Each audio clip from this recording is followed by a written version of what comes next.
Oi gente, tudo bem com vocês? Vocês viram, né? Eu tentei começar o vídeo fazendo uma pose, aquela coisa de professora, né? Professora séria, aí a mão enrosca, muito minha cara, né? Tudo bem com vocês? A gente tá fazendo agora uma mega revisão para o Enem. Eu sei que você já assistiu todas as aulas, eu espero que você tenha assistido todas as aulas. Eu tentei trazer para vocês um pouco desse conteúdo, de tudo isso que o Enem acaba perguntando pra gente. É lógico que a literatura ela é muito abrangente, né? Então, quando a gente fala em literatura de uma forma como um todo, você precisa ter noção dos conceitos básicos, do que vem a ser literatura. Não esqueçam, gente, não esqueçam que existe uma tradição literária, tudo bem? Então, dentro dessa tradição literária que manteve-se pra gente até em 1900 com o modernismo, nós temos todo aquele conceito que Aristóteles trouxe, de que a literatura é a arte da palavra, né? De que a literatura trabalha de uma forma ou outra com essa palavra, né? Conotativa, muito figurada, cheia de sentidos diversos, né? Que fala sobre contextos sociais, que fala sobre sentimentos, né? Que demonstra um determinado momento histórico e social. Essa literatura também, ela tá cheia de ideologia, porque em cada lugar, em cada período, cada pessoa transmite um determinado pensamento, né? Aquele que faz parte das vivências do próprio autor. Então, tudo isso a gente precisa levar em consideração quando a gente pensa em literatura, tá? Então, ó, a gente tá lembrando de algumas coisinhas básicas. O que vem a ser literatura? Automaticamente, a gente também falou um pouquinho sobre a função da literatura. A literatura possui função e as principais funções que nós temos é a função estética, o trabalho com o próprio texto. Muitos exercícios vão pedir pra gente essa construção. Esse texto, esteticamente, ele é construído como? E aí nós estamos falando da construção dos versos, se é uma poesia, se possui rimas, qual é essa linguagem. Se nós estivermos falando da narração, nós estamos aí colocando os elementos da narrativa, narrador, personagem, tempo, espaço, né? Nós estamos vendo a forma desse texto narrativo ser apresentado no papel, a linguagem, né, a ser utilizada pelo narrador, né, por meio dos seus personagens ou até mesmo de quem conta essa história. No texto dramático, essa beleza está muito na mensagem a ser passada. Já que o texto dramático, ele tem um foco muito grande no leitor, né? Possui essa função aí conativa, focada no próprio leitor, na pessoa que recebe essa mensagem. E temos também a epopeia, que traz o trabalho aí com a linguagem, o trabalho com a própria história, a poesia misturada com a história. Tudo isso nós estamos falando de como visualizarmos uma beleza num texto. Acabei falando dos nossos 4 grandes gêneros também.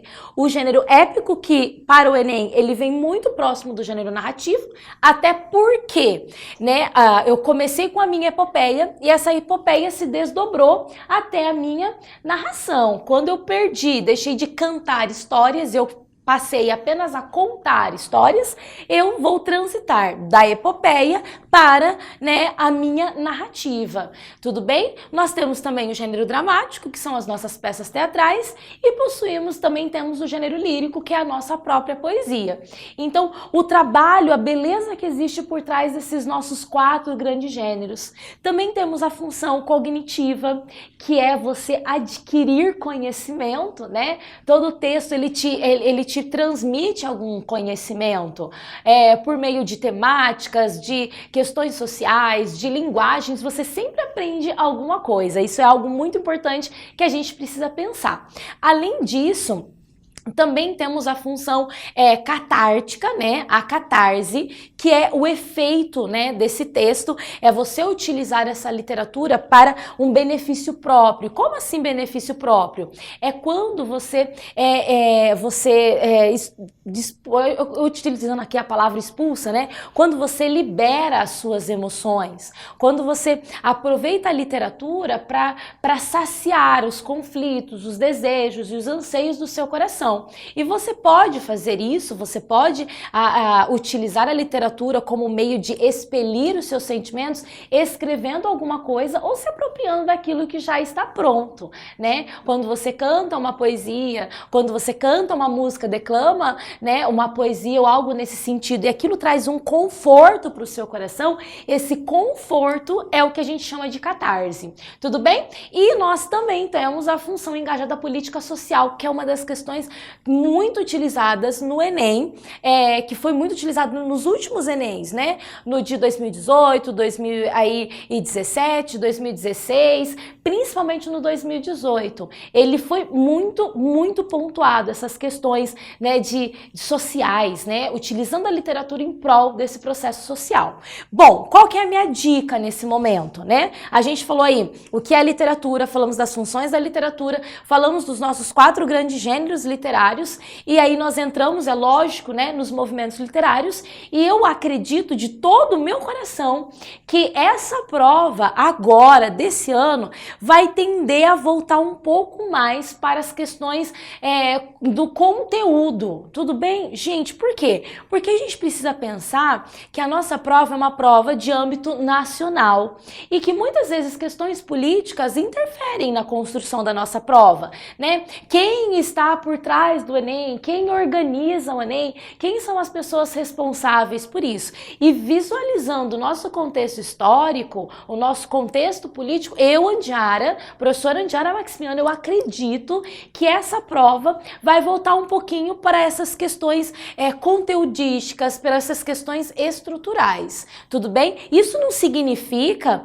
que a gente não possa trabalhar com questões de engajamento político-social, mas eu acredito que nós voltaremos um pouquinho essa parte aí da própria base, da própria estrutura dos movimentos literários. Quando a gente fala em movimento literário, não podemos esquecer de que a prova ela tem um costume muito grande de falar sobre os nossos autores brasileiros, independente se em algum momento possa aparecer aí pra gente, tá? Algum autor estrangeiro, mas o nosso foco central sempre vai ser o Brasil, até porque no nosso edital, né, ali está falando que os autores e o contexto que a gente precisa saber é com relação ao contexto brasileiro. Prof, mas prova passada, retrasada, caiu José Saramago e tudo mais. Mas o texto que foi apresentado não pede pra gente contexto social. Então, o tempo todo eu tô falando para vocês, leia o enunciado, veja o que o enunciado está pedindo pra gente. Será que o enunciado, ele pede algo mais voltado para o conteúdo, mais voltado para os gêneros ou mais voltado para os movimentos literários? Porque se ele joga movimentos literários, você precisa saber de um contexto social, um contexto brasileiro e nacional. Mas se ele pede sobre o próprio gênero literário, não interessa quem que escreveu. Se ele pede qual que é a função do narrador, qual é o posicionamento ali do personagem, não interessa se esse texto é de algum brasileiro ou de algum estrangeiro. O que interessa é você conseguir ler, interpretar e analisar. Olha o tanto de coisas que eu falei para vocês, né? A gente acha que, ai, prof, revisão é eu te ajudar de alguma forma, fazer você olhar para esse texto e compreender esse texto, tudo bem? Até porque a gente está em véspera do Enem. E aí você vai querer revisar 50 mil conteúdos? Não, para! Acalma o seu coração, fica tranquilo, você já estudou bastante, né? Talvez não tenha estudado o suficiente, mas você estudou bastante. Então pega todo esse bastante que você tem e coloque esse bastante em prática. Utilize todo o conhecimento que você possui e coloque esse conhecimento em prática. Não entre em desespero, por mais que seja complicado a gente falar sobre isso, mas aproveite todo esse conhecimento que você tem. Por causa disso, eu nem falei, só aqui pra gente revisar, os nossos movimentos literários brasileiros que nós temos é o barroco, o arcadismo, o romantismo, realismo, naturalismo, parnasianismo, simbolismo, e aí a gente entra no modernismo. Lembrando que o modernismo possui um pré-modernismo, que não é movimento literário, mas é período de transição, tá? Nós temos aí um pré-modernismo. Dentro do modernismo, nós temos primeira, segunda e terceira geração, tá bom? E nós temos um pós-modernismo, tudo bem? E esse pós-modernismo, que também não é movimento literário, ainda está nesse processo de transição, nós ainda não demarcamos, não delimitamos as coisas, tá? Esse pós-modernismo, ele vem trazendo também aí a partir dos anos 45, para alguns críticos, né, os anos 50, mas a gente bate o martelo mesmo aí, anos 60, 70 até 2000.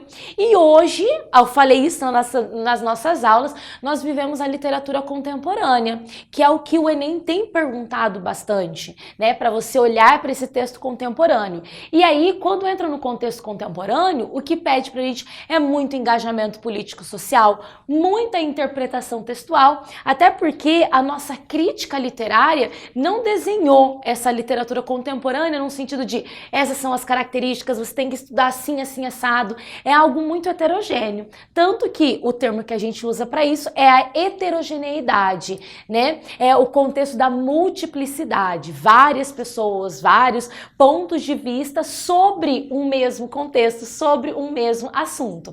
Então, tudo isso é revisão de literatura. Tudo isso é você parar e olhar para esse conhecimento e agora utilizar a leitura e a interpretação textual, tá, gente? Eu separei aqui alguns exercícios pra gente resolver, tá?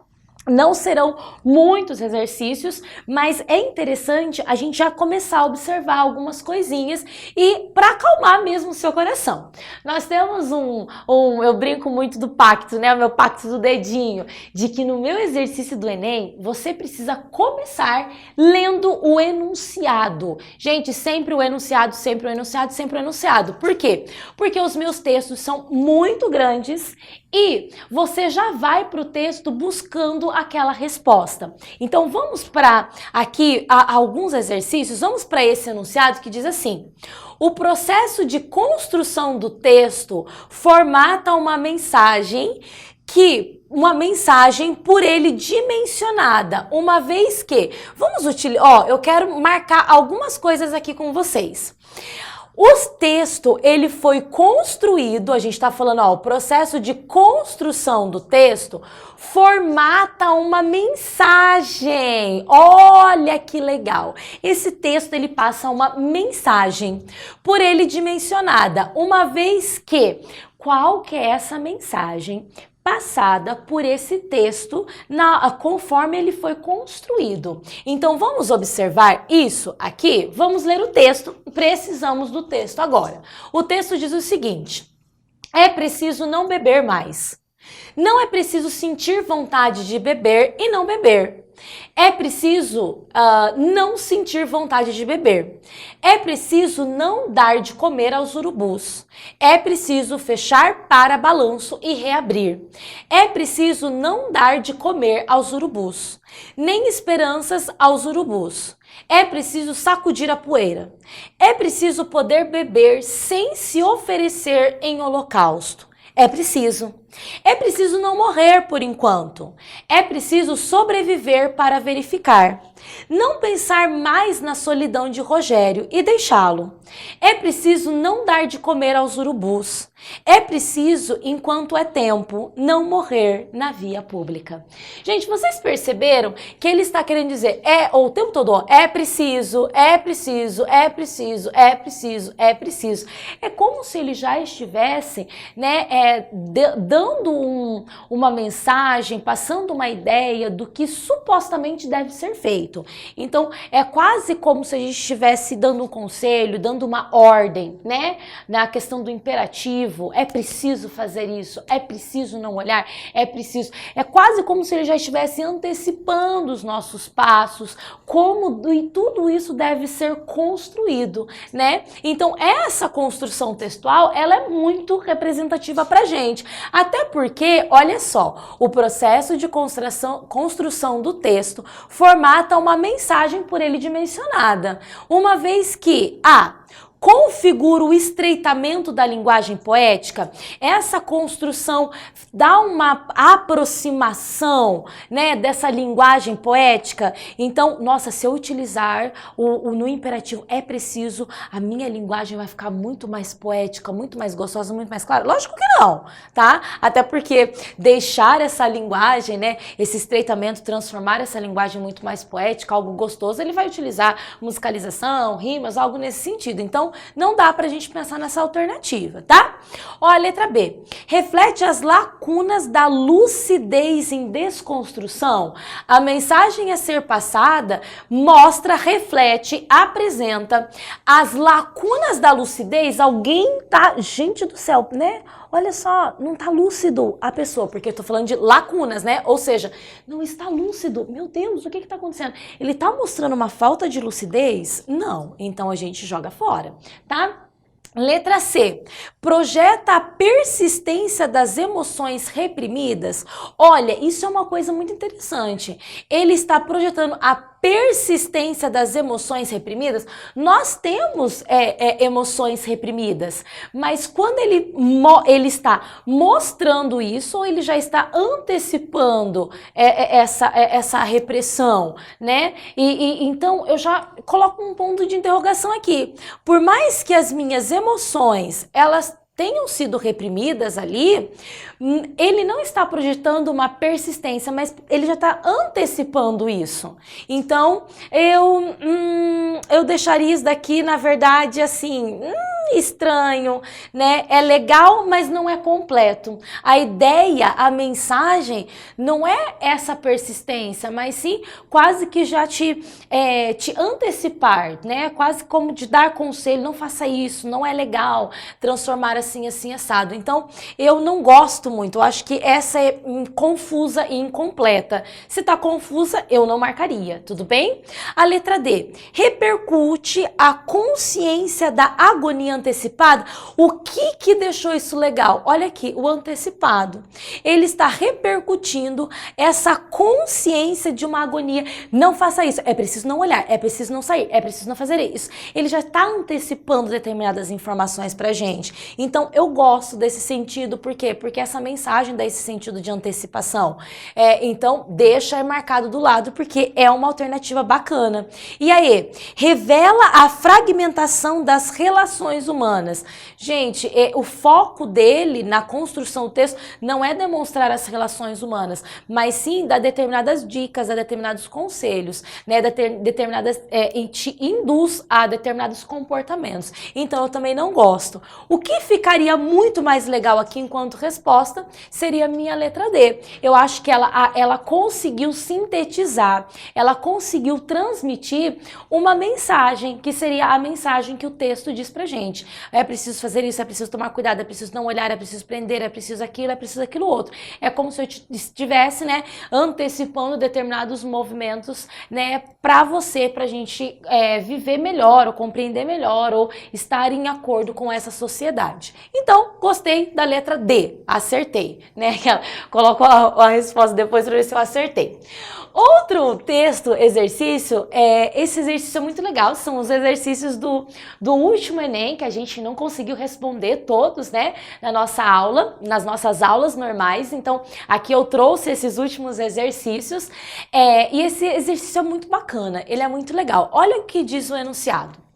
O sujeito poético questiona o uso do vocábulo enseada. Por quê? Então, por que o sujeito poético e o eu lírico questiona o uso do vocabulário enseada? Transformamos isso em uma pergunta, tá? Então, vamos voltar ao texto e descobrir por que ele questiona isso, tá? Ele diz o seguinte: O rio que fazia uma volta atrás da nossa casa era a imagem de um vidro mole que fazia uma volta atrás de casa. Passou um homem e disse: essa volta que o rio faz por trás de sua casa se chama enseada.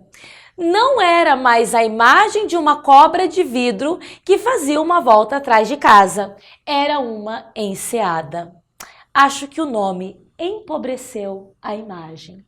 Gente, por que que o eu lírico está questionando o vocabulário enseada? Porque para ele era uma imagem, para o eu lírico, aquilo era a imagem de uma cobra de vidro que fazia uma volta atrás da casa. Olha toda a imaginação que existia na cabeça do eu lírico. E aí chegou uma pessoa e falou assim: cara, isso não é uma cobra que passa de vidro atrás da casa, né? Isso é uma enseada. Aí ele chega à conclusão: nossa, caramba! Eu acho que o nome enseada empobreceu, desvalorizou a imagem que eu tinha com relação àquilo.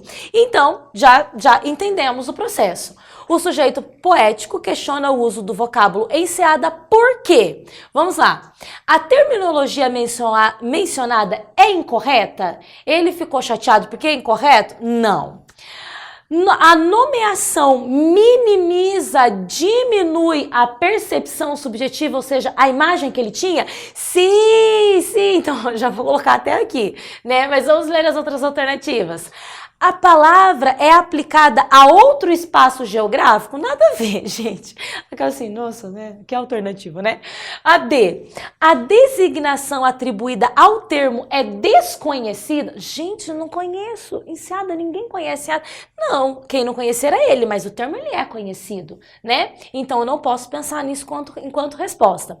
E a definição modifica o significado do termo no dicionário? Olha só, essa definição modifica o termo no dicionário? Não, gente, não modifica. Então, o que sobrou pra gente? Sobrou pra gente essa ideia de que o sujeito, ele retoma, ele volta a esse contexto, ele questiona esse contexto. Por quê? Porque essa nomeação, o nome enseada, vai diminuir, vai trazer aí um rebaixamento nessa percepção subjetiva, né, do próprio autor. Então, do próprio eu lírico, tudo bem? Então, olha só, o que nós falamos nesses dois exercícios que nós conseguimos resolver aqui? Tudo parte do contexto de ler o texto, ler o enunciado, entender o que o enunciado pediu e automaticamente responder aquilo que o enunciado pediu. Deixa eu voltar e falar para vocês o seguinte: em algum momento eu parei aqui para explicar para você quem é o autor, né? Aqui, Barros, quem que é o autor, em que período ele foi escrito, o Livro das Inovações, né? Estamos falando aí de um texto de 2008. Eu parei para explicar alguma coisa para você? Não. Mas, prof, por que não? Porque o enunciado não pediu isso. Se o enunciado tivesse pedido, automaticamente você precisaria disso. Mas o enunciado não pediu. O enunciado não pediu, então a gente responde aquilo que o enunciado pediu, tá bom? O mesmo aconteceu com o nosso exercício anterior. Só para eu voltar aqui, né? Olha só, nós estamos falando de um texto do Torquato Neto. Torquato Neto também é alguém contemporâneo. Esse texto dele foi publicado em 2012. Mas eu precisei dessa informação? Não, por quê? Porque o meu foco, gente, e o meu segredo está na pergunta. O que está sendo perguntado aqui? E eu preciso responder o que o enunciado pergunta. Literatura, nós trabalhamos muito com significado, com o sentido, com essa percepção. Então, precisamos sempre olhar para o enunciado e entender se ele está pedindo a parte estrutural, se ele está pedindo a parte dos movimentos literários, se ele está pedindo a interpretação de um texto, se ele está pedindo para você pegar todas essas informações e entrar em um consenso, em uma determinada resposta. E é isso que eu espero de você.